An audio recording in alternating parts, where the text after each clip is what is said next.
Right, so WWE Payback happened last night, or this morning in America. First of all, we had Sheamus versus Ziggler, which reminds us that Kiss My Ass match happened at the Extreme Rules, which just hurts to imagine that actually happened. And there was obviously payback, if you will, from Ziggler, who forced Sheamus to kiss his ass, which I don't think anyone wanted to see, but we did. But it was a good match overall. This feud setting it up for probably Money in the Bank. And we've got SummerSlam coming up as well. I mean, it could get better, but I don't really see it getting any better. In my eyes, I think probably the tag team match stole it. New Day versus Cesaro and Kid. Put these two together, these two teams, and you're going to get gold.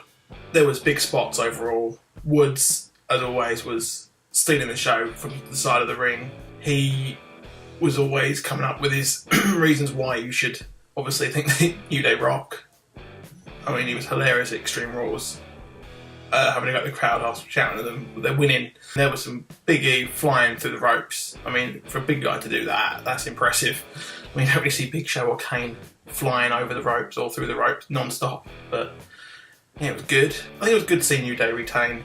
I was surprised they won with the backlash. Everyone hating New Day, but I think they're winning over the crowd slowly with their heel manoeuvres. That led us into Bray Wyatt versus Ryback, which I don't think anyone really cared about that match, to be honest, because Bray Wyatt has just lost steam.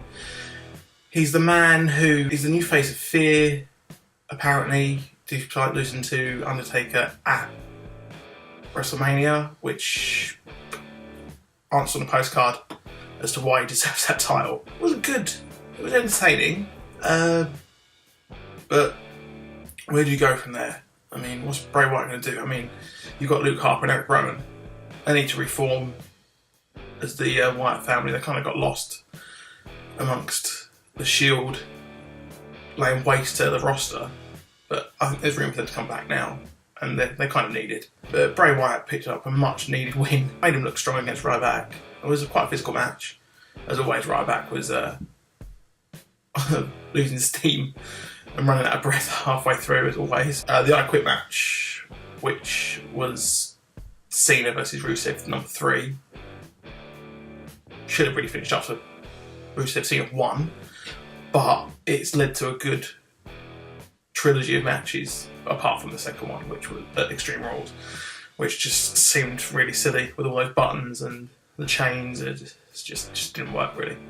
But seeing John Cena win all 3 kind of just ruined and stopped Rusev in his tracks in his career, and it's hard to see him really make it to the main event after losing to John Cena 3 times. So every 5 seconds you had the ref asking John Cena if he wanted to quit, and then later on the same with Rusev, and it kind of took you out at the moment. But I think Rusev performed well. I mean, you've got Lana saying that she quit for him, and like eventually losing the match, but I'm not really sure how that works, and it just seemed a bit lost in the story and kind of a afterthought, making them not wanting Rusev to actually quit, but quitting.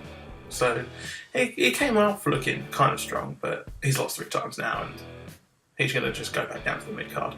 You got the Naomi and Tamina defeating the Bellas, which was good to see finally. Another 2 women taking on the Bellas. I mean, you had AJ and Paige, but that was just patchy and just didn't really seem to work and got boring after a while. But Naomi and Tamina seemed quite good and quite strong as a team, which is pretty cool to see. I mean, everyone says that the Divas division on the main roster isn't that good, and it's getting better at the moment, I think, with this new pairing of Tamina and Naomi. I mean, it's not going to be as good as NXT. I mean, nothing is, unless Bayley and Charlotte come up. But that's going to be quite a while, I think. Or maybe it could be soon, in light of recent events of AJ leaving. And then one match which I forgot was even going to be on the card was Neville versus King Barrett, which this feud is turning into something special, I think, with Neville and King Barrett initially having a couple of matches and then leading into King of the Ring in the final with King. Not really much has happened with the King Barrett kind of thing. I mean, King of the Ring was a big thing, and back in the day, and now it's just doesn't seem to do anything. But it's bringing up Neville, making him seem very strong against him. I think it might have been his first pay-per-view win, sorry, which was quite something, but it was by count out. So again, they're making the established guys not look weak. So now we're going to go on to do something strong. I'm surprised. I thought obviously NXT Stars who come on to main roster haven't done it well, like Bray Wyatt. I mean, he's done okay, but it's not taken the world by storm. And then obviously Bo Dallas and Adam Rose. As said by them, the better. We've got the Fatal 4-Way, which Seth Rollins won, which was one hell of a match. I mean, the highlight of that is, of course, the Shield, their mini kind of reunion that happened to take on Randy Orton, which was sweet as hell to see that come back. And for a split second, it kind of seemed like they were going to do it and put their hands in. But obviously, Dean Ambrose and Roman Reigns have got too much bad blood against Seth Rollins, so that was never going to happen. The rest of the match was pretty awesome. I mean, we can't see the curb stomp anymore, but Rollins to be able to hit a pedigree was really, really cool to watch and see him actually win via pinning Orton, which was good. I mean, the fallout of that's going to be good. We're going to on Raw tonight, should be good. And then you've got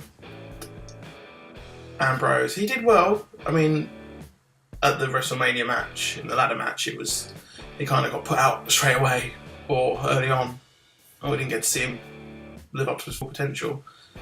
And at the end of the day, it was a good show for Ambrose, and hopefully this propels him to the main event. I mean, in this feud, he was kind of facing against all the other mid-carders, but now he's firmly in the Authority storyline, which is good to see. And hopefully Money at the Bank should be interesting, which is when I'll see you next. Bye.